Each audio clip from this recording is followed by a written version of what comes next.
గురుభ్యో నమః. భారతీయ సంస్కృతి గురు శిష్యుల సంబంధము చాలా పవిత్రమైనది. అమ్మా నాన్నల తర్వాత ఆచార్యులకే పెద్దపీట వేశారు. గురువు అనే పదానికి అజ్ఞానాంధకారాన్ని పోగొట్టేవాడని అర్థం.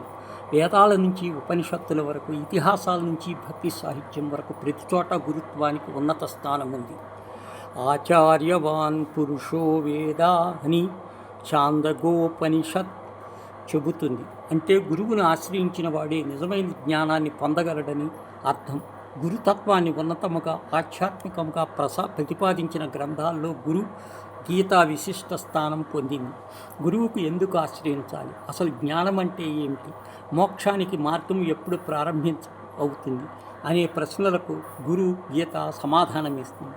పురాణాల ప్రకారము పార్వతీదేవిని అడిగిన ప్రశ్నలకు పరమశివుడు ఇచ్చిన ఉపదేశమే ఈ గురుగీత. ఇందులో శివుడు గురువునకు బ్రహ్మస్వరూపుడని, పరబ్రహ్మతత్వానికి ప్రతీకగా వివరిస్తాడు. భక్తి అనేది అంధకారణ కాదని, జ్ఞాన్వేషణ దారితీసే అంతర్ముఖుల వినయమని గురుగీత చెబుతోంది.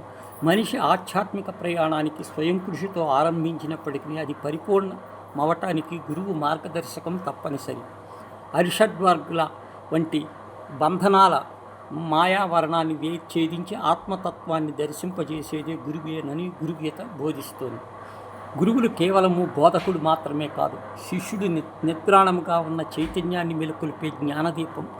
భగవంతుడి గురించి ఎన్నో పురాణ ఇతిహాసాలు చెబుతాయి, కానీ దైవత్వాన్ని అనుభవించే మార్చి చూపించే గురువు మాత్రమే అంటూ గురుగీత. భగవద్గీత కృష్ణార్జున అనుబంధాన్ని, గురు శిష్యుల సంబంధాన్ని అభివర్ణిస్తుంది. యుద్ధభూమిలో ఉన్న అర్జునుడికి కృష్ణుడు కర్తవ్య బోధ చేశాడు, జీవిత సత్యాన్ని దర్శింపజేశాడు. సందేహము నుంచి స్థితప్రజ్ఞత వైపు తీసుకువెళ్ళి మార్గతత్వమే నిజమైన గురుతత్వం.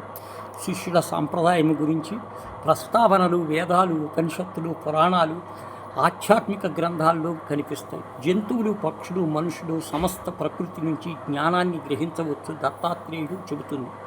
గురుకుల వ్యవస్థ, ఆచార్యుడు ప్రాధాన్యము, ధర్మబోధన, గురువు పాత్ర మొదలైన విషయాలను విష్ణు పురాణం తెలియజేస్తుంది. గురు శిష్యుల సాంప్రదాయం ఎన్నో అత్యుత్తమ వ్యక్తిత్వాలను నిర్మించింది. శ్రీరాముడు వశిష్ఠుడి దగ్గర ధర్మత్వాన్ని, అర్జునుడు ద్రోణాచార్యుడి దగ్గర ఏకాగ్రతను కూడిన విలువిద్యను నేర్చుకున్నాడు. రామకృష్ణ పరమహంస సాన్నిహిత్యము స్వామి వివేకానందుల ఆధ్యాత్మిక వైపు అడుగులు వేయించింది. అద్వైత వేదాంతాన్ని పునరుద్ధరించి భారతదేశమంతటా జ్ఞాన ప్రచారం చేసి గురు పరపద బలోపేతం చేశాడు ఆది శంకరాచార్యుడు. ఈ సాంప్రదాయ భారతీయ సంస్కృతిలో గురువు స్థానాన్ని భగవంతుడి కన్నా ముందు నిలబెట్టింది. ఎందుకంటే భగవంతుడి వైపు చూపించే చెయ్యి గురువుది కాబట్టి మన ఆధ్యాత్మిక గ్రంథాలను గురువును పరబ్రహ్మ స్వరూపంగా కీర్తిస్తూ ఆయన్ని ఆశ్రయించిన వారే ఆధ్యాత్మిక యాత్రలో గమ్యాన్ని సులభంగా చేరుకోగలరని ప్రతిపాదిస్తాయి. అది